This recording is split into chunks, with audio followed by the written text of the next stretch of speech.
On October 1st, 2017, a little after 10 p.m., the first shots were fired into the crowd at the Route 91 Harvest Festival in Las Vegas. It was the worst mass shooting in American history. While country music fans danced the night away, Stephen Paddock rained hell down from his luxury hotel room high above the crowd.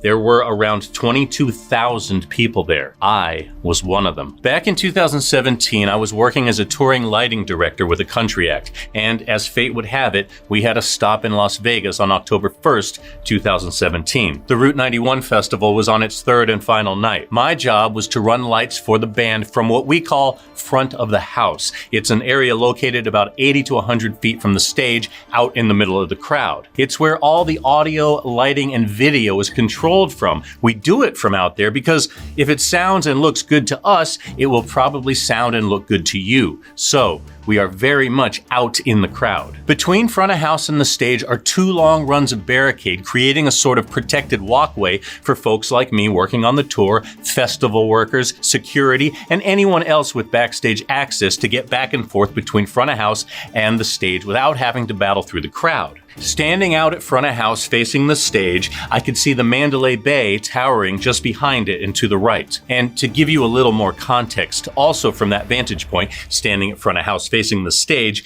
if I looked over to my left, just across the street from and slightly in front of the left side of the stage, I could see our tour bus parked in the lot with all the other buses that were there that day. Our bus was parked right on the fence line closest to the street and very close to the stage. So, stage, front of house, bus, Mandalay Bay. Now, fast forward to that night.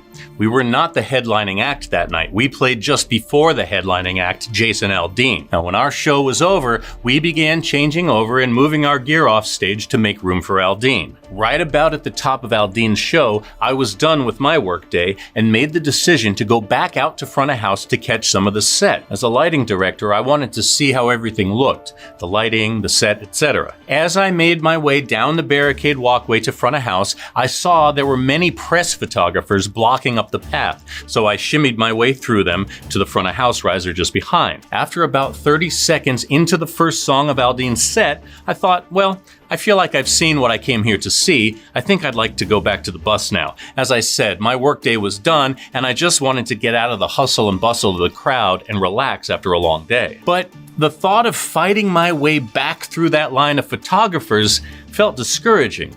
So I opted to stay till the end of the third song, which I knew is the industry standard limit for press photographers to get their shots. After that, they had to disperse and I would be free to head back to the bus for the night. But then, somewhere at the beginning of the second song, something told me to go. I did fight my way through the photographers, making my way down the barricade path again, behind the stage, and finally across the street to the bus. Once on the bus, I was happy to see my good friend Zeke was sitting there watching Scarface on the satellite TV in the front lounge. I grabbed a bag of chips and a bowl of salsa and joined him. Moments later, another of our crew members walked onto the bus real quick to grab something he needed back out on the stage to finish packing up the truck. As he opened the bus door to leave and make his way back across the street to the stage, he quickly stopped, popped his head back into the front lounge and said, "Did you hear that? Did that sound like gunshots?" As his words were still hanging in the air, we were all suddenly overcome by the sound of a loud barrage of rapid gunfire. We immediately closed and locked the doors, pulled down the shades, and turned off the lights. We then went into what we call Bunk Alley. It's the middle section of the tour bus that houses the bunks we all sleep in while traveling down the interstates at night. There are no windows in this section of the bus. We got down on the floor and waited it out. More and more of our band and crew ran from where they were at the venue to the relative safety of the bus. Some of them had blood on them from other concert goers. Some of them brought scared members of the audience with them. All of us piled together in the dark Bunk Alley, not knowing exactly what was happening outside. While the phone calls were flying out to loved ones, letting them know the predicament we were in, I pictured in my mind what was going on out there. It sounded like there was a hit squad outside with multiple shooters, like the one from Scarface that eventually took out Tony Montana in the De Palma film. Now, during the ordeal, which seemed like it lasted forever, I fluctuated between a kind of survival mode of hanging on till it passed and feeling hopeless, like this may be it. Perhaps there is no way out of this for me, you know? It was scary. And thankfully, everyone on that bus, all the band and crews performing at the festival that night survived. Since that day, whenever I tell this story, people always comment on how lucky I was and how I could have been killed. Had I not made the decision to leave front of house when I did, who knows? And as scary as it was, I was lucky. I was on the bus the whole time. I always have to remind myself that I never had to run for my life, but a lot of people did, and a lot of people didn't make it. Why did this happen? Newly released FBI files might hold the answers we've been looking for. I'm Chris. Thanks for listening to my story. I hope you'll stick around with us for the rest of it. Let's recap.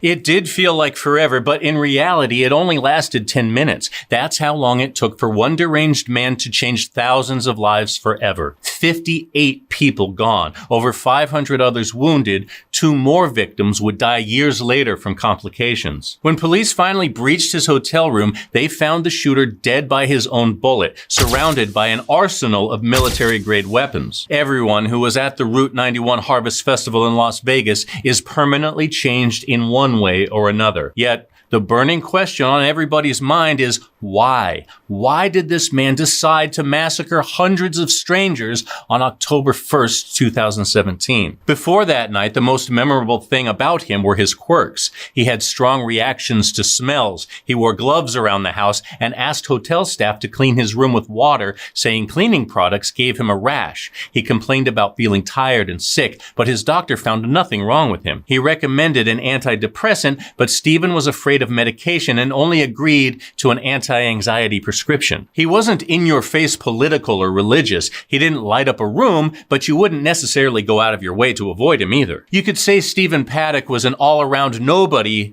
who became the most hated man in America. On September 25th, 2017, he checked into his free suite at the Mandalay Bay Casino. Cameras followed him for the next 6 days. Security had no idea they were tracking the final moments of America's worst mass murderer. This story really begins on September 9th when Stephen called to reserve his room at the hotel. He asks for a room on the 21st floor, but it's not available. On September 25th, he arrives at the VIP counter around 3 p.m. When he checks into his suite on the 32nd floor, he asks which direction it faces.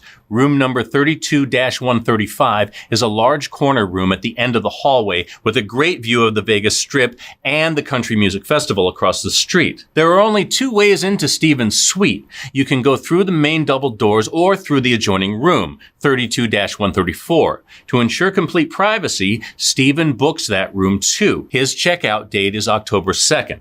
He spends the next 2 hours eating at a sushi restaurant and dropping off small bags in his room. It isn't until 5 p.m. that Stephen begins loading bags of guns into his suite. He pulls up in his minivan and loads 5 heavy suitcases onto the bellhop's cart. Usually, guests will venture off while their bellman brings their luggage up. Stephen chooses to stay and rides up with the bellman in the service elevators. According to management, this isn't unusual, especially for high rollers with valuable items. Of course, the bellhop has no idea those valuable items are military-grade weapons. Stephen spends most of his night upstairs. He leaves the hotel around 9:40 with 2 bags in tow. He drives away to spend the night at his house in nearby Mesquite, Nevada, a small city of about 20,000 people on the Arizona border. Stephen doesn't return to Las Vegas until 8 p.m. on Tuesday. At some point during the day, he wires $50,000 to a bank account in the Philippines where his girlfriend,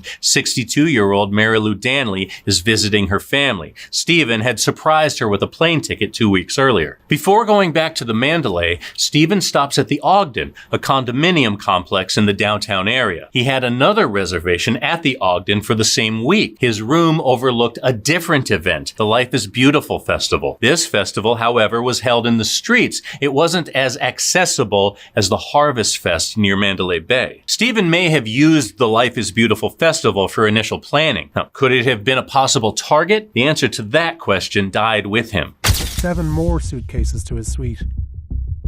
Again, he uses the service elevator. He tips the bellman, who had no way of knowing these cases were packed with guns and ammunition. Later that night, Stephen returns to Mandalay Bay. Another bellhop helps him move 7 more bags up to his room. This brings the total number to 12 suitcases. 1 man, 2 rooms, 12 bags. By October 1st, that number would nearly double. Gambles for 8 hours until morning. Paddock was a regular at the Mandalay and several casino hosts knew him.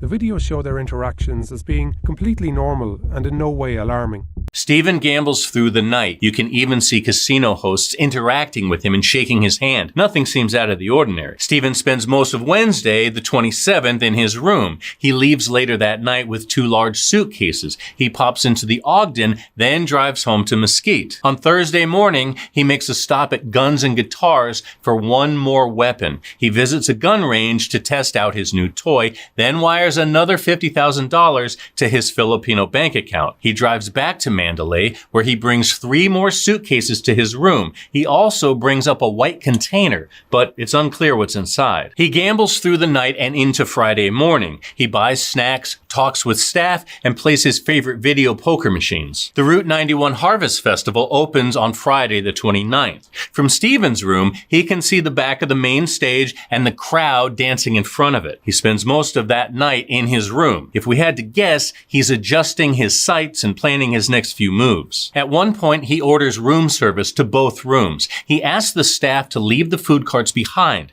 It's an odd request, but they do it. He drives back to Mesquite and returns to Vegas with 2 more suitcases. On September 30th, Stephen hangs Do Not Disturb signs on both rooms. He makes another round trip and returns with 2 more bags, bringing the total to 19 suitcases. He gambles through the night and goes to sleep around 7 in the morning. Around noon on Sunday, October 1st, Stephen heads to the parking garage. He comes back through the front doors with his last 2 bags for a grand total of 21. The last time cameras catch Stephen is around 12:30 p.m. on October 1st. He steps off the elevator on the 32nd floor and begins his master plan. So, who is this madman? As the New York Times puts it, Stephen Paddock was a walking contradiction, a gambler who left nothing to chance. He owned several houses in multiple states, yet hardly stayed in any of them. He lived the good life of a high-stakes Vegas gambler, yet he drove a used minivan and preferred Domino's Pizza and Taco Bell to fancy restaurants. He wasn't on social media, yet he stared at video poker screens all night and slept all day. Stephen was one of 4 sons born to Irene and Patrick Paddock between the 1950s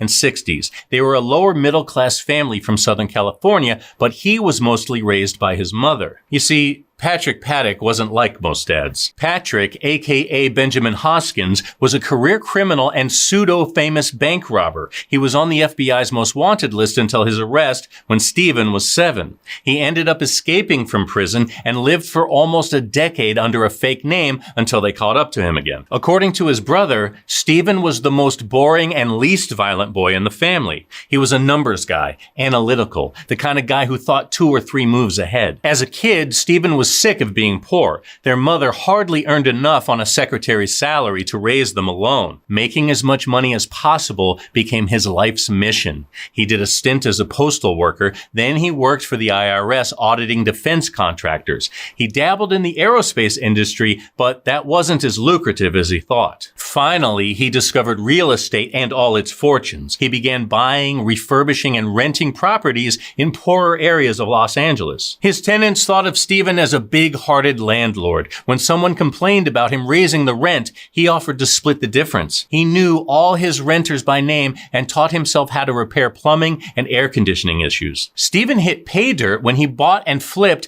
a 110-unit building in Texas for $8.3 million. He had enough money to buy planes and take flying lessons. He bought more properties and structured his business so his whole family would profit. He even set his mother up in her own private apartment off one of his many buildings. But what he spent most of his money on was guns and gambling. Stephen began buying guns in 1982. During the LA riots of the 90s, he stood atop one of his buildings armed to the teeth and ready to shoot anyone who threatened his property. But in the year before the massacre, he bought 55 weapons. He was twice married and twice divorced. He didn't have any children.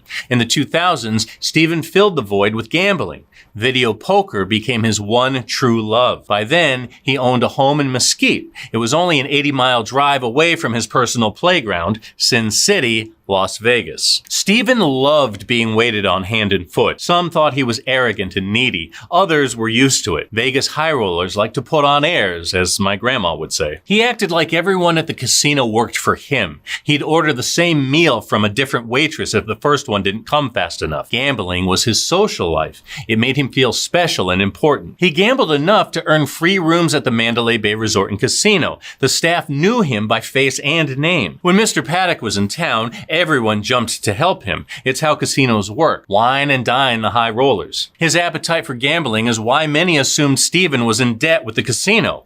Is that why he unloaded on the Harvest Fest that night and took his own life? No. According to Mandalay Bay and other casinos on the Strip, Steven was in good standing. He had a $100,000 credit limit, which he barely used. He could afford to lose $30, $40, $50, even $60,000. According to a gaming industry analyst, Steven could lose up to $100,000 in one session and be okay. He was a professional poker player who planned every move, especially his last, most deadly day. Remember those room service cards Steven asked the staff to leave behind? He used those to set up security cameras outside his room and at the peephole. They weren't recording, but they were live feeding back to his laptop. He could see people coming and going in the hall. Mandalay Bay security systems recorded Steven opening, closing, and locking the doors in both rooms repeatedly. Around 9:30 that night, he locks the deadbolt in room 135. Shortly after, Jason Aldean begins his act to close out the Harvest Festival. That's when Steven deadbolts room 134, sealing himself inside with his armory. Around 10 p.m., a Mandalay security guard named Jesus Campos arrives on the 32nd floor to investigate an open door alert in a different guest's room. But when he arrives at the stairwell door, it's blocked. He takes the long way around only to find someone sealed the door shut with an L bracket. He radios down at 10:04, alerting security to the barricaded door. They send a maintenance worker to come and fix the problem. Jesus knows something isn't right. That's when he hears a pop come from room 135. Steven fires the first shots at 10:05 p.m. By 10:06, he's fired over 100 bullets into the crowd.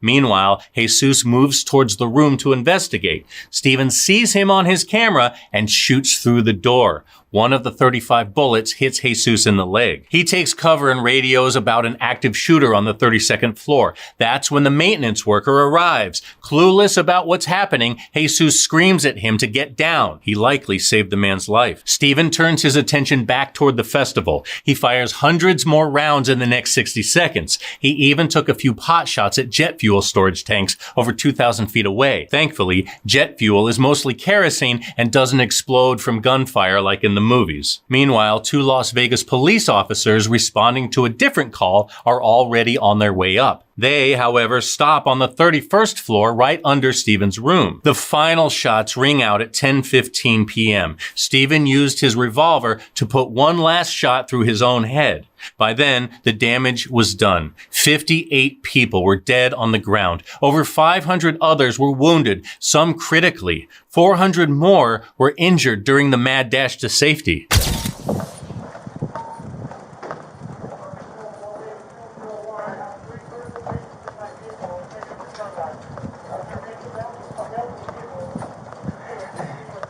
Police blew the doors off Steven's room at 11:20 p.m., more than an hour after he opened fire. They recovered 24 guns from the room, 18 more from his house in Mesquite, and another 7 from a home in Reno. They were all outfitted with all kinds of attachments. Picture the weapons you'd use in a Call of Duty game. Besides the weapons, they found power tools, a small sledgehammer, and glass cutters. They also discovered a snorkel and scuba mask, most likely a homemade gas mask. 4 laptops and 3 cell phones were in his room. When they checked them out, they found searches for other targets. He'd been looking for, quote, Summer Concerts 2017, biggest open-air concert venues in USA, and how crowded does Santa Monica Beach get? They also found several hundred images of child pornography, according to the preliminary police report. What they did not find was a note. Well, that's not exactly true. The SWAT team did find a note near Steven's shooting platform, but it wasn't the kind of note you're thinking of. It was handwritten numbers for wind trajectory and distance between his room and the festival. He knew exactly where to aim to hit his targets. Like I said, Stephen was always a numbers guy. Early theories assumed Stephen had an accomplice. Those of us on the ground figured there was more than one shooter. There were too many shots being fired for just one guy. According to the FBI, there's no evidence suggesting Stephen had any help. With some technical know-how, you can illegally modify a semi-auto rifle to fire like an automatic. That's what Stephen did using what's called bump stocks. In the early days, the terror organization ISIS claimed Stephen was working with them. This was proven false, and the FBI has found no links between ISIS and the Vegas shooting. Some conspiracy theorists would beg to differ. In their final report in 2018, the FBI could not determine a rock-solid motive.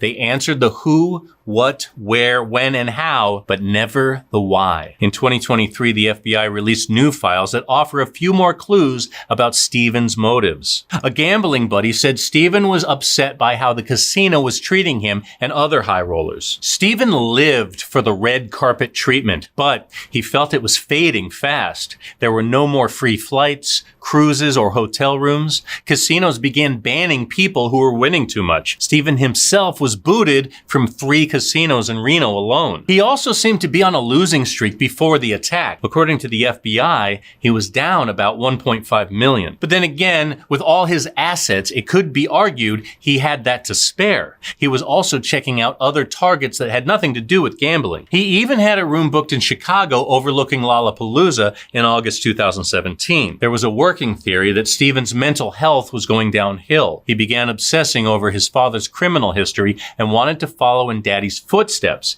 His girlfriend said he was more distant in the months before he opened fire. In April 2023, a public records request uncovered letters written between Stephen and his buddy, an ex-convict by the name of Jim Nixon. The police had been sitting on these letters since November 2017 when they were found in one of Stephen's old buildings in Texas. Jim was worried about his friend. He wrote, "I can get someone who can help you. Please don't go out shooting or hurting people who did nothing to you." Jim allegedly sent those letters between 2013 and June 2017. One mentioned that Stephen had been cooking up a plan for 3 years. This plan would allegedly manifest in Nevada, California, Illinois, Texas, New York, and other cities. In one of his final letters, Jim wrote, "I believe you are lying to me and you are going to hurt someone or kill someone. You sounded like a real madman on the phone tonight." Jim never reported his concerns to the police because he didn't think Stephen would actually do something.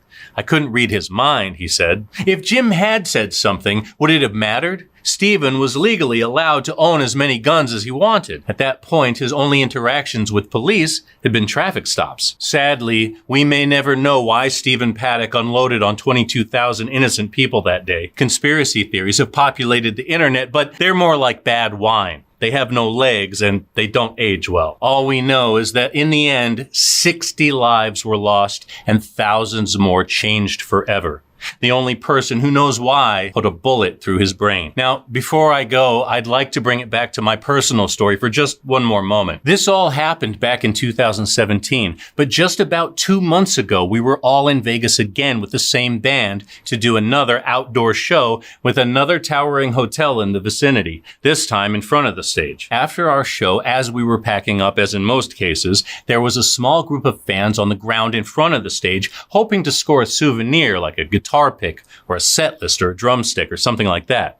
But there was one woman standing there just holding a sign above her head that simply read, "I survived Route 91. As I looked around the stage at our crew packing up, trying to find someone to identify with to say, "Hey, look," I realized that I was the only one on that stage that had been there that night. In the years that had passed, a lot of the folks that were there had gone on to other things and new people had come in. So I walked over to the edge of the stage, made eye contact with the woman with the sign, and I said, "You know, I was there too." Then she lowered her sign down in front of her, smiled, and said something I will never forget. "I am so happy that you're here. We're so happy that you could be here with us today. Thank you for stopping by, and until next time, please take care." And that's your recap. Thanks for hanging out with us today. If you like getting all the crime in half the time, go ahead and tap that subscribe button and the bell so you never miss a story. We're here Wednesdays, Saturdays, and Sundays, but don't go away. Catch up on more recaps right here, right now. Until next time, take care.